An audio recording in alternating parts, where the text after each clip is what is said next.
За эрүүл Монгол хүн үндэсний хөдөлгөөний хүрээнд хүн амын сэтгцэн эрүүл мэндийг хамгаалах, салбар дундын хамтын ажиллагааг өргөжүүлэх, тусламж үйлчилгээний үр дэмжийг нэмэгдүүлэх асуудлаар дүгнээ хэлэлцэж, цаашдын бодлого зорилтоо тодорхойлох, улс орныхоо өнцөг болон бүрээс хүрэлцсэн та бүхэндээ талархаж байгаагаа илэрхийлье. Дэлхийн эрүүл мэндийн байгууллагын 2022 оны тайлангаар дэлхийн 8 хүн дутмын нэг нь буюу ойролцоогоор 970 сая орчим хүний сэтгцийн ямар нэг тулгымцсан асуудалтай байгаа нь тодорхойлогдоод байна. Нийт сэтгцийн эмгэгийн 31% нь сэтгэл түгших, 28.9% нь сэтгэл гурах тус эмгэг тус илэрж байгааг судлаачдын эрдэмтэд тогтоосон байна.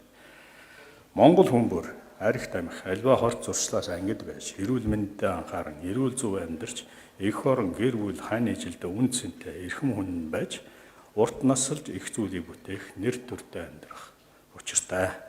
Ард иргэдийн эрүүл мэндийг хамгаалах, нэг ялангуяа сэтгцийн эрүүл мэнд хүний өвжлийн асуудал төрийн бодлогыг чиглүүлэхийн зэрэгцээ нийтийн эрүүл мэндийн боловсролыг дэвшлүүлж, иргэдийн ухамсар, итвэх, санаачлал, үүрэг хариуцлагыг нэмэгдүүлэх шаардлагатай байна.